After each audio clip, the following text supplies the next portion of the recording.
God middag och välkomna till utbildningsradion här i TV2. Vi börjar med ett program i serien 10 Points. I Kalifornien är var fjärde invånare av spansk-mexikanskt ursprung och i Los Angeles är det var tredje. Hur påverkar då detta kulturen i Kalifornien? Håller den helvita dominerande amerikanska kulturen på att ge vika för andra värderingar och kulturer?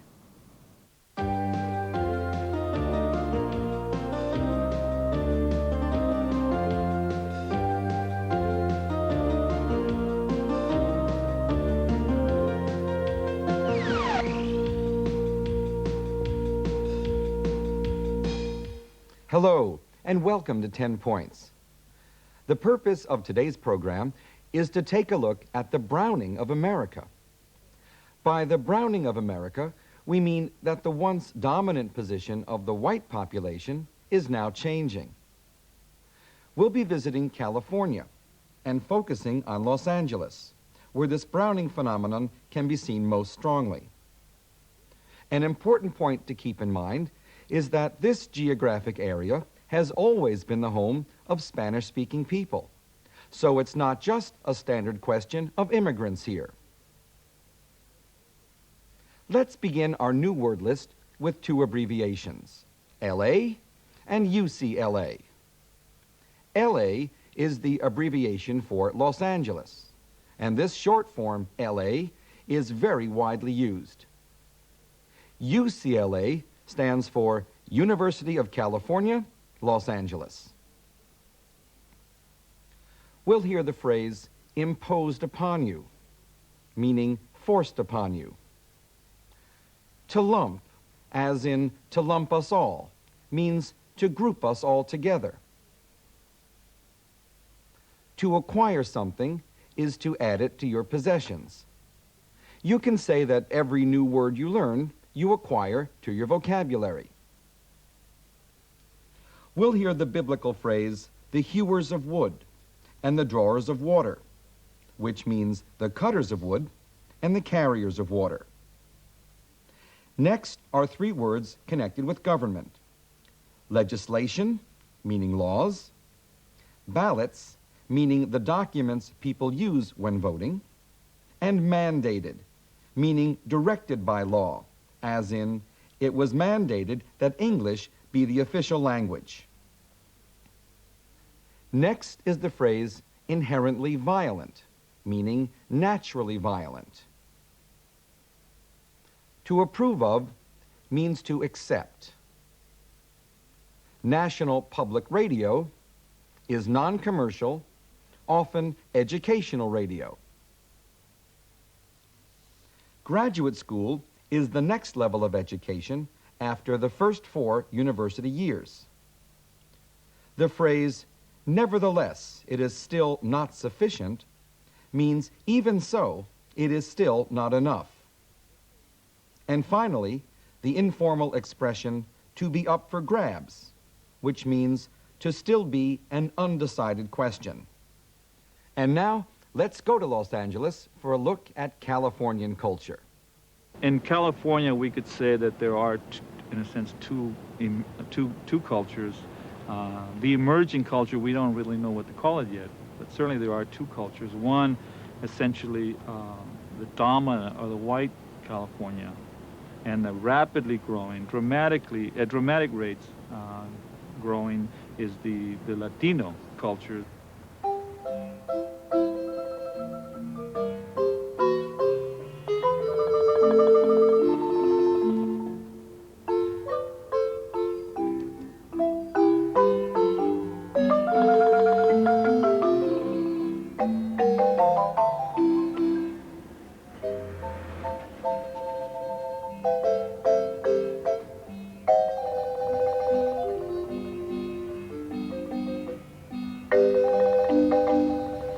When I was a young man in the mid-1960s in California, the ideal of the Californian was a blonde-haired, blue-eyed surfer.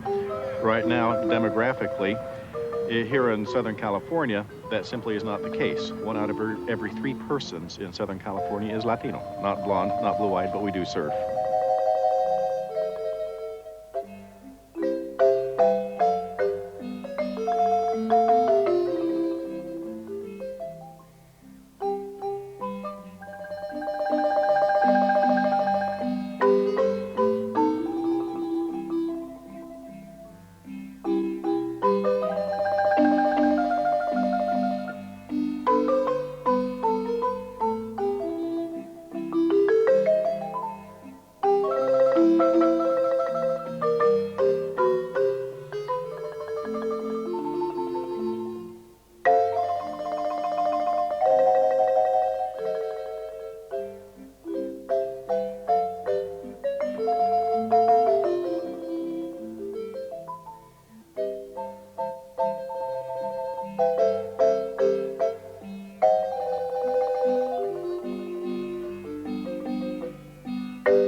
Are you a Chicano? Yes, I am, and sort of let me define that for you in terms. I was raised by parents born in Mexico who came to this country as young children, and grew up in the Rio Grande border region between Mexico and Texas in the U.S. And there, it was clear in my young life that there was quite a difference between what a Mexican person was from Mexico and a Mexican descendant person in the U.S. And it was clear to me that once that the border was crossed, that they differentiated us from themselves. So that, for example, the term, even though it's in Spanish, translated to English, it's that you're from the other side, meaning that you were U.S. born. Right? So to me, most of my life, I was always not one or the other, because in the U.S. we were having the experience of discrimination and segregation, etc. And so that I didn't feel that I belonged in either place. In looking for a term, and obviously this term was developed much later as a young person in university, the Chicano movement in its full bloom gave me that identity of a person of Mexican descent but not Mexican, yet feeling that I wasn't really accepted fully in the larger U.S. society, and that Chicano was a term that gave me a history, a long tradition, and an intellectual capacity that made me a whole person, right, in two worlds, really. So that's why I've always chosen to call myself a Chicano. What is then a Hispanic person and a Latino? Many Chicanos see the term Hispanic as a term imposed upon us by the larger white society, as a way to label us all, or as a way to lump us all as if we all had the same experience. So Cubans, Puerto Ricans, Mexican Americans, Central Americans, etc., are all classified as Hispanic, as if one policy or as if one set of guidelines could encompass us all. That, as a Chicano, I'd have to reject. There's a more current term of the use of the word Latino, and essentially that's more acceptable to a lot of Chicanos, as we think of ourselves as more of global citizens, in particular Latin Americans. As Chicanos, we feel that the term Latino encompasses that political connection that we feel as Americans, in many ways, almost as colonized people, right? So that's why many Chicanos prefer the term Latino as a global descriptor for ourselves.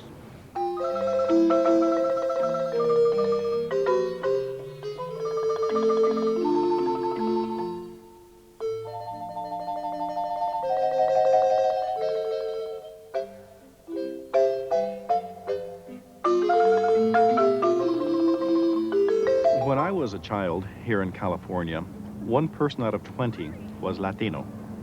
Right now, in the state of California, 1 out of every 4 persons is Latino. And here in Los Angeles, 1 out of every 3.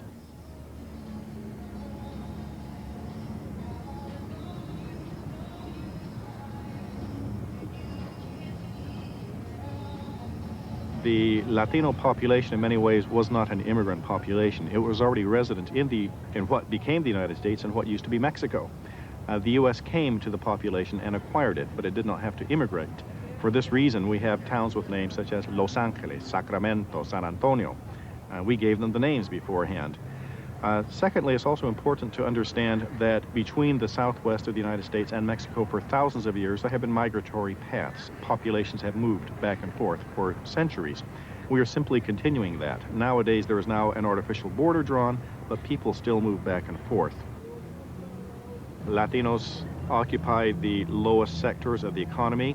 They tend to be employed in those sectors of the economy which offer the lowest wage, no health coverage, very poor job security.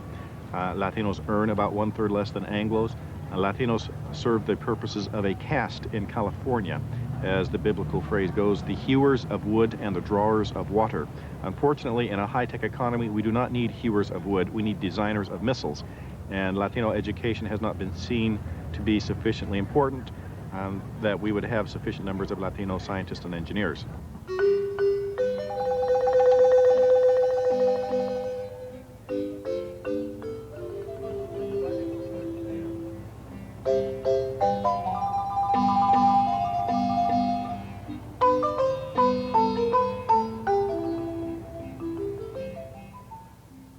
think that English will be the language of everyday life, whether at the professional level or at the level of discourse on, at the streets.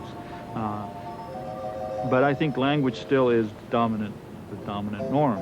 And essentially, you almost have to think that it will always be one because we're so different as groups. The Asians are learning English, the Latinos are learning English. Blacks obviously have always spoken English as a language imposed on them from slavery. But so that I think that there's no way we could go to Spanish, for example, as the official language. Hopefully in the future it'd be great if we had a bilingual state, but I don't know that that could happen either. The English-only movement was essentially a nativist movement, meaning people, mostly white people, trying to maintain control of what they consider to be U.S. society, right? As a tradition, as if there was such a thing as a homogeneous U.S. society. And the English-only movement, in fact, there was legislation passed in several states, including California, which mandated that English was the official language of the state and called for things that were almost, I think, in many ways unconstitutional. For example, that ballots only be available in English, that driver's license exams only be available in English, that a variety of other official documents, examinations, and guidelines be published only in English, that English be the language spoken at all formal meetings, at all public meetings, etc. Again, certainly we're guaranteed, for example, through the Voting Rights Act, that if a certain percentage of the population of a voting district speaks a language other than English, then the ballots have to be published in those languages, whether it's Chinese, Japanese, Spanish, etc. But it's more of an ideological movement, which seeks to go back to the days when white people were the vast majority of the country and could, in fact, impose themselves on other non-white groups, whether Mexican-American or black or any other group. I was part of the Chicano student movement, the civil rights movement, and I became a journalist because I believed that I could do something to change the kinds of representations of my people, to voice our issues through the media. If you want to cover Chicano issues, for example, you have to deal with the fact that the majority of our people are working class, that the majority of our people live in very impoverished conditions. And so I was interested in dealing with those issues, but from a historical perspective. See, the media deals with us as social problems.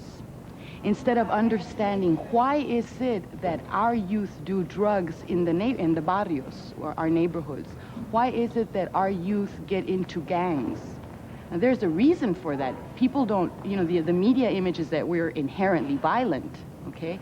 There are reasons for that. If you don't have jobs, if your parents, if you have 6 kids in your family, and your parents and your brothers and sisters are starving to death, it's much easier to sell marijuana because you can't get a job. You see, though, there are reasons. I'm not approving of drugs and gangs, but there are very deep social reasons for people getting involved in these things.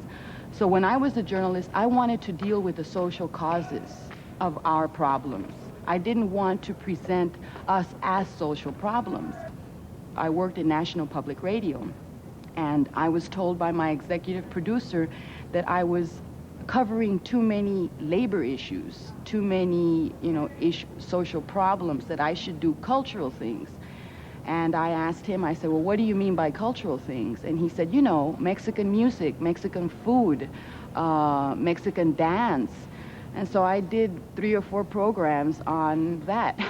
And then I went back to covering labor issues, and it was a daily battle.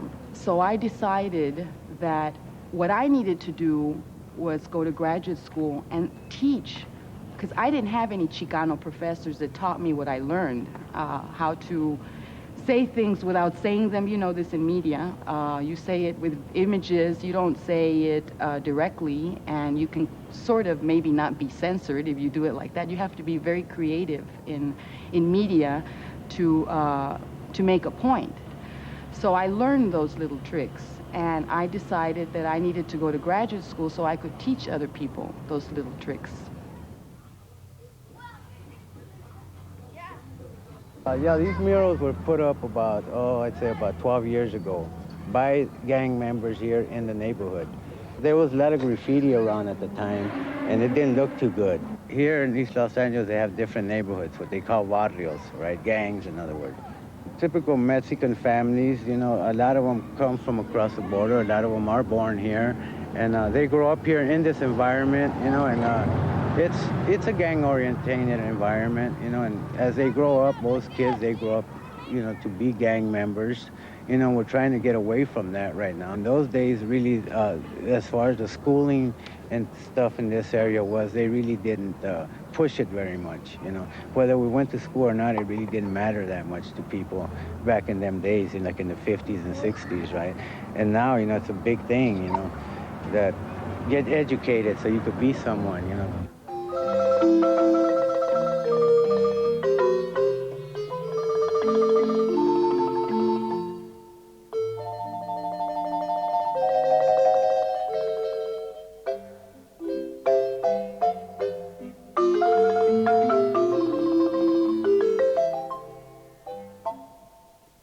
I was one of the artists that worked with Judy Baca in supervising the teenagers and working to paint in the section that was on the 1950s.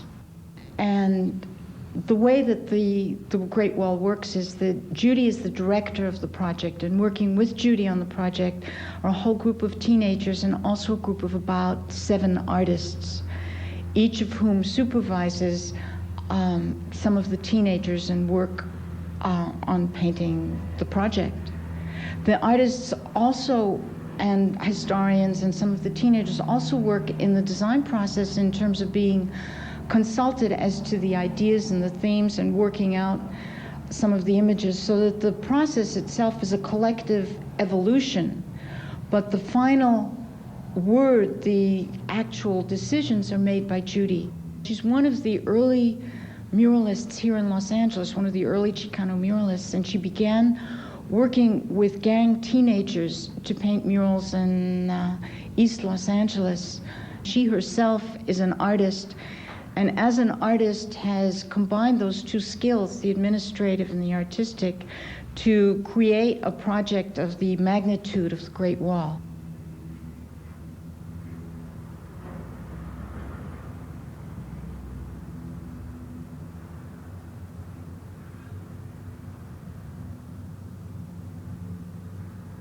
We recruit these youngsters. They have to come from poor families and live in the city of Los Angeles, and they have to be teenagers. And each summer we recruit about 40 or 50 of them to work with Judy on this project. Obviously, the majority are going to be Black or Mexican because that is the largest group of poor families in our city.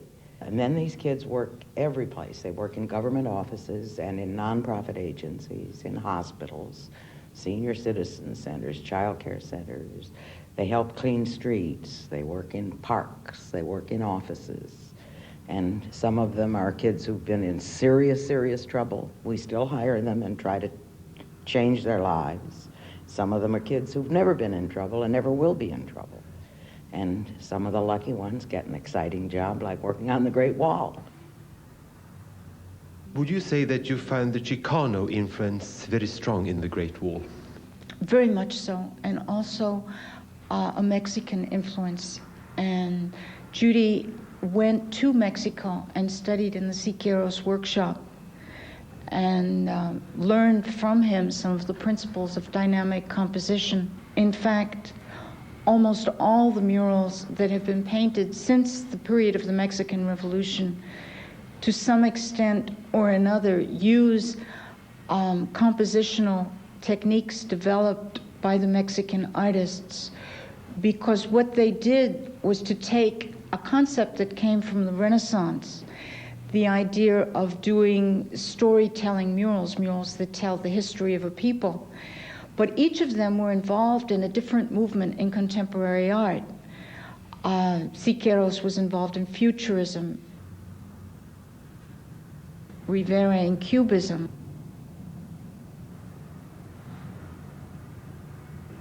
and Orozco in expressionism.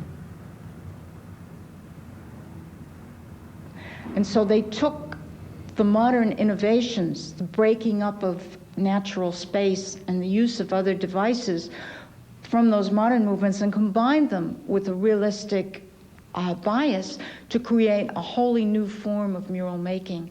And this has been influential as part of the vocabulary of modern muralism throughout the world.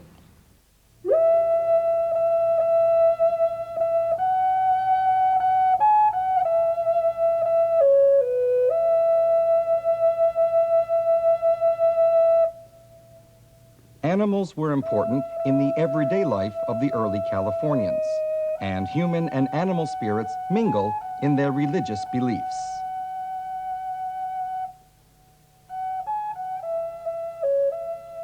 The destruction of Native American life here is symbolized by a white hand rising from the sea. In 1522, Spanish explorers arrived in California. In the cloud to the right are the figures of the legendary black Amazon queen, Califa, for whom California is named.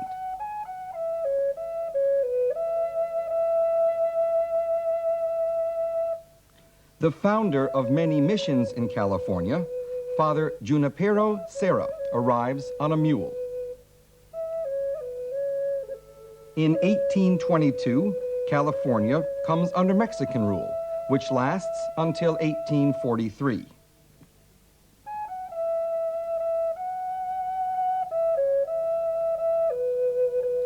The land and the labors of the Native Americans create wealth for the Spanish invaders. The invaders here are symbolized by a Spanish land baron looking toward his hacienda.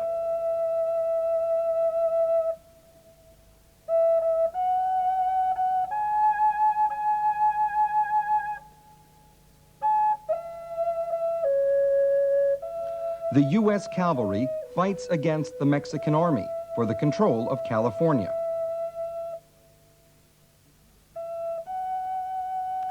Frontier California. In 1848, California becomes part of the United States, and the West is opened up to a boom of settlement and development.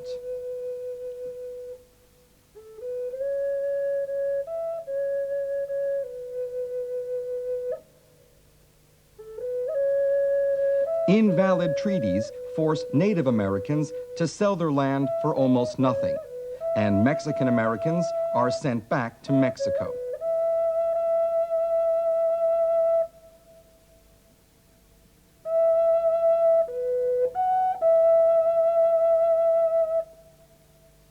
Liza Moreno tries in the 1940s to organize Mexican farm workers for more humane working conditions. In the 1950s, Indian youth are taken from their homes and sent to schools, where they are forced to give up their traditional culture, here symbolized by government officials cutting off the hair of a Native American and stripping him of his traditional dress.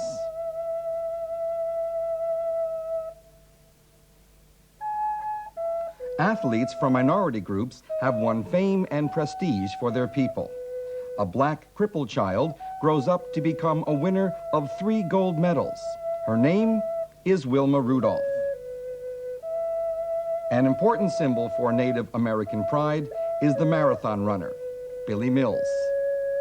And the torch is passed on to future generations.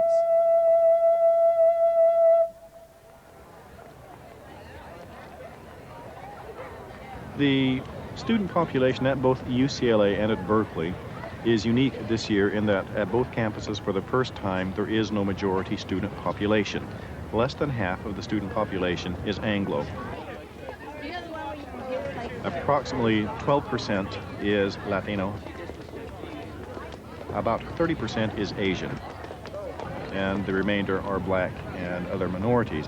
But certainly that gives a much more diverse student population than my first year at the university, where I was the only Latino and there were 2 blacks in my entering class, period. All the rest were Anglo. And so where was that? That was in 1963 at UC Davis.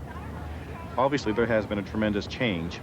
And if you just look at the student body around us, you can see that reflected. Nonetheless, it is still not sufficient.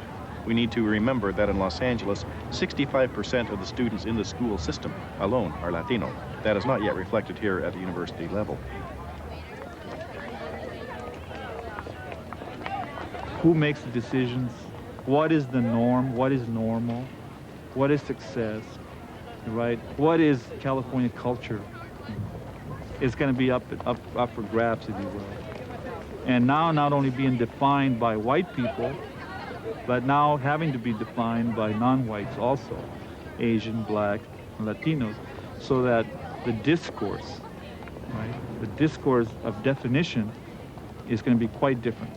So what it'll look like, we really don't know. We have some ideas, some of those suggestions, some of those pictures are not very positive at this point, because there is a good deal of resistance from a lot of white groups to this change in demographics in California.